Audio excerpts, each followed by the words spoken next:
Hello friends, welcome back to my channel. I hope that you're doing well. Welcome to another video and welcome back to a very exciting announcement.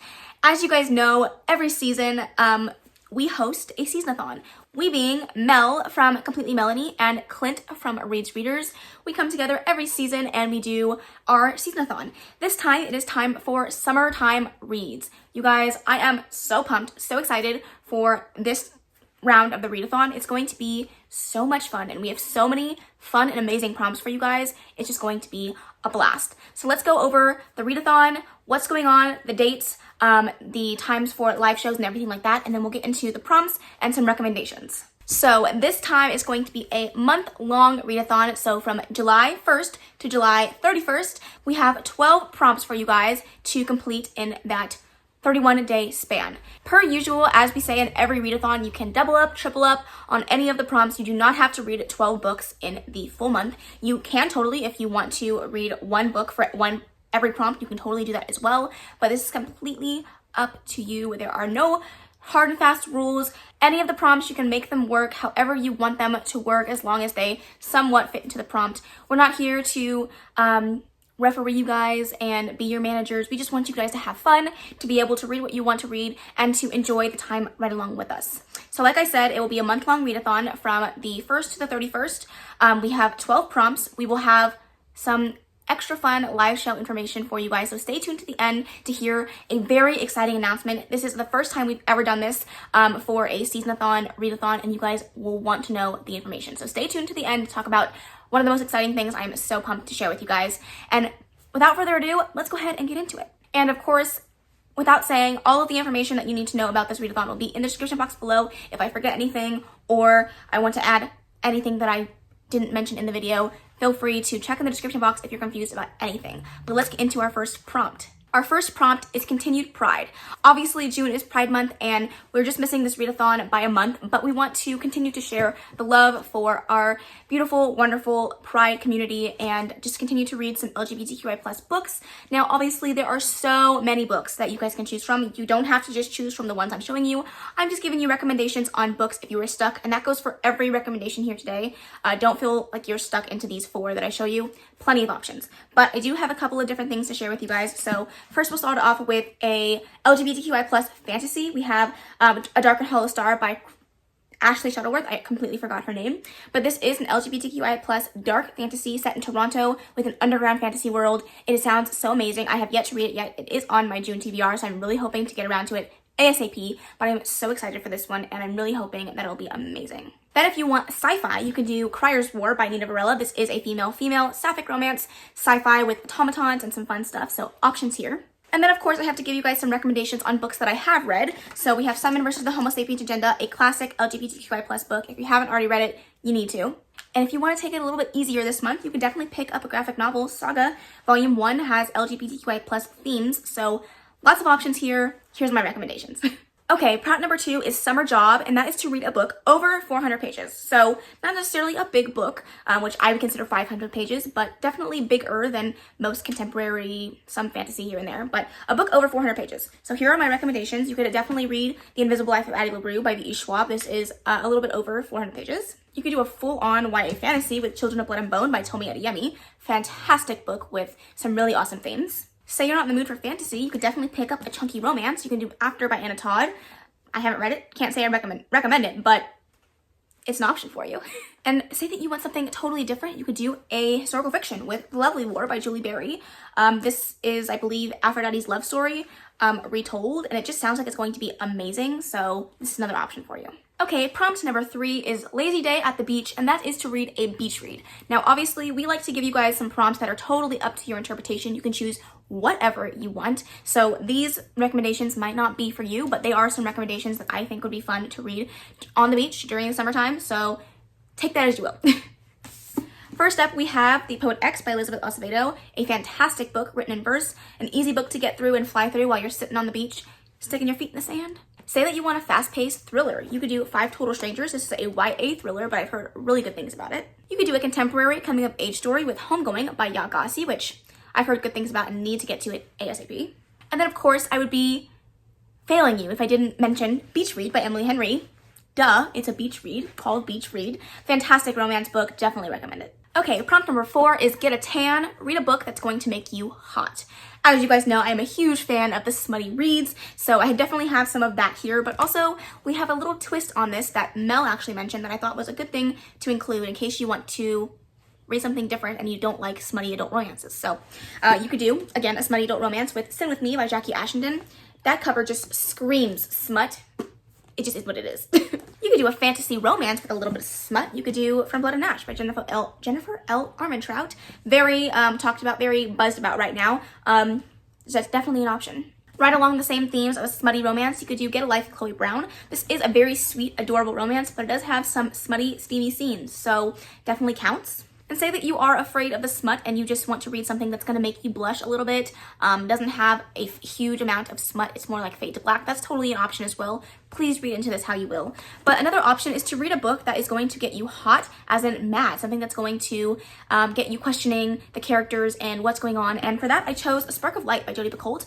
This follows a shooting at an abortion clinic. So this is definitely something that could get your blood boiling, get you thinking about life and decisions like that. So definitely an option if you don't want to go down the romance route. Okay, prompt number 5 is travel abroad, and that is to read a book set in a different country than your own. So if you are living in the United States, then there are some options. And then if you're living in something that is not the United States, you have plenty of freaking options for books that are not set in your country. I struggled to find some on my shelves just because I don't have a ton, which I definitely want to rectify, but I do have some recommendations for you. You could do an historical romance with Bringing Down the Duke by Evie Dunmore. This is set in 1800s England, so there's an option. You can go the middle grade route and pick up City of Ghosts by Victoria Schwab. This one particular book is set in Ireland, but the second book is also set in Paris, so options for you. You can go totally off the rails here and do a fantasy because obviously that's not set in the same country as you. I picked up Girls of Paper and Fire, I can't talk, by Natasha Nian. This one also works for an LGBTQI+ book if you want to double up. Just saying, fantastic book. And then if you want to do a romance, you can also pick up The Boyfriend Material by Alexis Hall. This is set in England. It's a fake dating romance, so I'm really excited to get around to this one. Okay, prompt number 6 is off to summer camp. This is to read a book with an outdoor setting. So again, this one was a little bit hard for me because I don't read a ton of books with strictly outdoor settings, but I found a couple that I want to recommend to you guys. 2 of them I read, 2 of them I haven't. I tried to keep the same theme throughout. 2 of them I have read, 2 of them I haven't, and hopefully that'll give you some options. But the first one, you can throw it way back and reread or read for the first time The Hunger Games by Suzanne Collins. This entire games in this book is set outside, so definitely an option for you. Again, we're throwing it back, but one of my favorite series of all time, you could do Percy Jackson. This is set at a camp, Camp Half-Blood, which is of course outside, so wonderful option for you. Sticking on the middle grade theme, but one that I haven't read, you could do Palace Santiago and the River of Tears. This is about a river of tears, which is obviously set outside.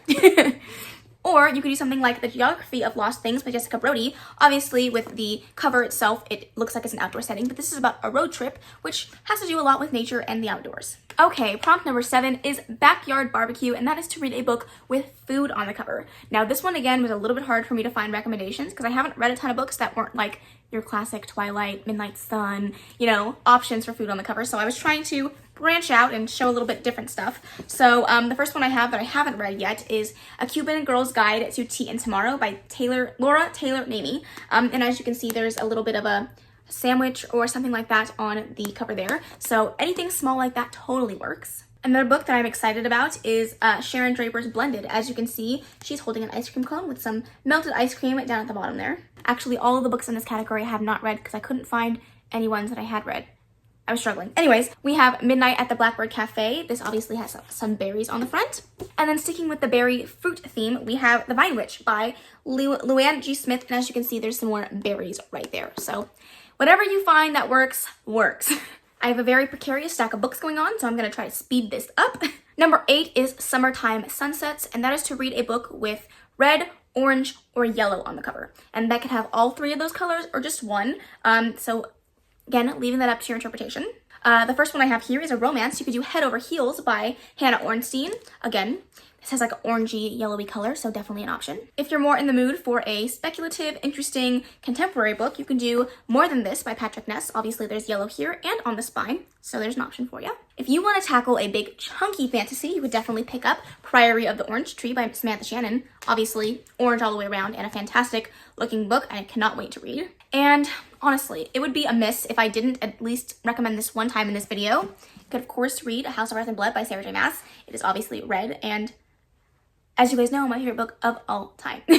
Prompt number 9 is Late Night Fireworks, and this is to read a book that you think you're going to love. So obviously, this is totally up to you guys' interpretation, books that you guys have on your 5-star prediction list, or you just recently bought that you knew that you were going to love. So definitely choose that based off of your own likes, taste, and desires, but I'm going to show you a couple of books that I'm really interested in. We have Monstrous, another graphic novel option if you want to keep things short. This is by, I don't even know, Marjorie Liu and Sana Takeda. Really excited to read this one. I also picked up a contemporary that I'm really interested in, and that is Radio Silence by Alice Oseman. A fantasy that has been gripping me since I heard about it, and that is Crown of Feathers by Nikki Palpretto. And then, of course, the very last book on my 5-star prediction list that I still have not yet read, and that is My Dark Vanessa by Kate Elizabeth Messel. Prompt number 10 is Summer Fling, and that is to read a book under 200 pages. So some options if you need some short book recommendations. This is the smallest stack I'll ever see. But we have In an Absent Dream by Shauna McGuire. This is a book I have not yet read, but I have started the series. This is actually the next book that I need to read.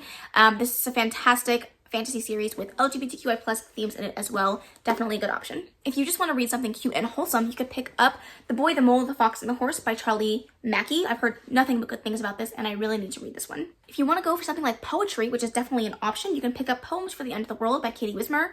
Always talking about Katie. She is a booktuber and a self-published author. Definitely check her out if you're interested in this poetry collection. All of her books are amazing. And then if you're looking for a cute contemporary YA romance, you could do Rule Number 1, You Can't Date the Coach's Daughter, Rules for Love series by Anne Marie Meyer. That was a tongue twister, but another option for a short book. Okay, prompt number 11 is, I'm biased, my favorite prompt, and that is a prompt that doesn't require a specific book, but it's for you to come and join us for my 24 and more celebration. I am turning 24 in the month of July, so we are going to celebrate my birthday with a 24 and 48 hour readathon from the 17th to the 18th of July, which is a Saturday and a Sunday.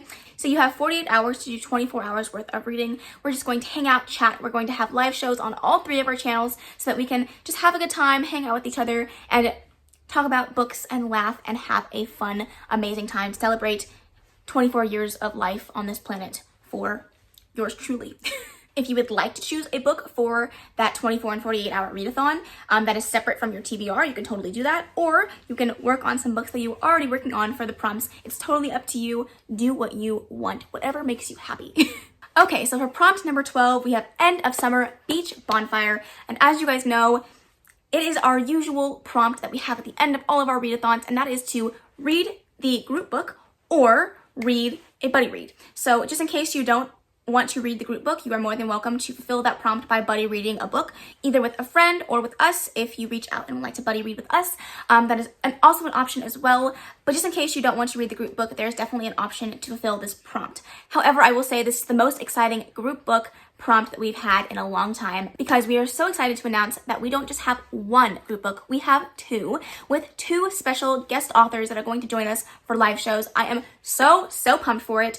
Usually we only have one. This has never been done in the SeasonAthon history, and we're so excited to share it with you guys. So without further ado, let's get into the very first group book, and that is, drumroll please, Where Dreams Ascend by Janella Angelis. I am so excited to be sharing this with you guys. I read this book and loved it, and I cannot wait to reread it and to hopefully share in the joy and fun and beauty of this book with you guys. We will be having, of course, a live show with Janella on the 24th of July at 3 p.m. EST on Mel's channel, of course, with an after hours live show to follow at 8 p.m. EST, also on Mel's channel. If you guys don't know what this is about, this is a wonderful, beautiful, magical book about a circus and 3 really interesting and prolific characters that I have come to love and adore. So let me just read you guys a little bit of the synopsis. This says, the star, Kalia, a powerful showgirl out to prove she's the best no matter the cost.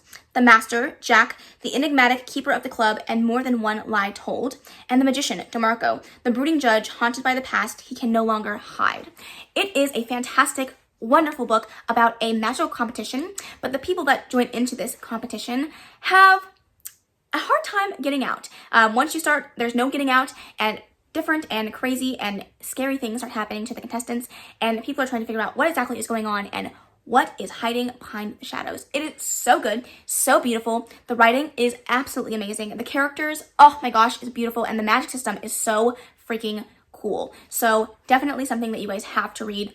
So excited to read this one with you guys. And then of course, like I said, there is 2 live shows and special guest authors for this season-a-thon, and I'm so excited to share that our second group book is going to be The Serpent King by Jeff Zettner. I don't have my copy physically at the moment, so I will definitely put it up on the screen for you guys, but I am so excited to read this book. It sounds like it's going to be so good. And because I don't have my copy and I have never read this book, I'm going to read the synopsis for you off of Goodreads. It says, Dill had to wrestle with vipers his whole life. At home, as the only son of a Pentecostal minister who urges him to handle poisonous rattlesnakes, and at school, where he faces down bullies who target him for his father's extreme faith and very public fall from grace. The only antidote to all of this venom is his friendship with fellow outcasts, Travis and Lydia. But they are starting their senior year. Dill feels the coil of his future tightening around him. The end of high school will lead to new beginnings for Lydia, whose edgy fashion blog is her ticket out of their rural Tennessee town. And Travis is happy wherever he is thanks to his obsession with an epic book series, Bloodfall, and the fangirl who may be turning his harsh reality into real-life fantasy. Dill's only escape are his music and his secret feelings for Lydia, neither of which he is brave enough to share. Graduation feels more like an ending to Dill than a beginning. But even before then, he must cope with another ending, one that will rock his life to the core. Debut novelist Jeff Zettner provides an unblinking and at times comic view of the hard realities of growing up in the Bible Belt, and an intimate book that looks at the struggles to find one's true self in the wreckage of the past. This sounds like it's going to be very good, very hard-hitting, and a wonderful book, and I'm so excited to read it. And of course, there is going to be a live show, so for this one, it's going to be on July 31st at 3 p.m. EST on Mel's channel, and the After Hours live show will, of course, be at 8 p.m. EST on Mel's channel, of course. I unfortunately will not be able to participate in those live shows, so we are so excited to invite Julie from Pages and Pens to come join us for the live shows with Jeff, and of course the After Hours live show where you guys are bound to have a ton of fun. I am sad that I won't be able to join, but so glad that we have another member of the team willing to step in and have a lot of fun with you guys and share all the joy of a fun group read. That is the end of this announcement. I'm so excited to share this with you guys. I really hope that you guys are as excited as we are to do this readathon right along with us. We are going to have so much fun. Please let me know down below if you guys have thought of any books that you want to read to fulfill the prompts down below. I would love to chat with you guys. I will of course leave Mel and Clint's channel information and their announcement videos down in the description box below. If you are not already following them, what are you doing? Go do it. Go follow them. They are wonderful creators, and I love them so much. My nearest and dearest friends, and I cannot thank them enough for being my friend, hanging out with me, dealing with my crazy. I love them so much. So please go check them out. Go watch their announcement videos because they will have a ton more recommendations for you, and it's all going to be a fun time. But that is the end of this video. If you have any questions, feel free to reach out to us. If you guys are going to participate, feel free to tag us in your vlogs, in your TBRs. Tag us. We would love to watch them. We love seeing you guys participate. But yeah, anything that you need to know will be in the description box below. If you have any questions, of course, reach out to us. But that is the end of this video. I really hope that you enjoyed it. If you did, please make sure to give it a big old thumbs up. Don't forget to subscribe before you leave. And of course, leave any comments, questions, and suggestions in the comment section below. And I will see you in the next video. Bye!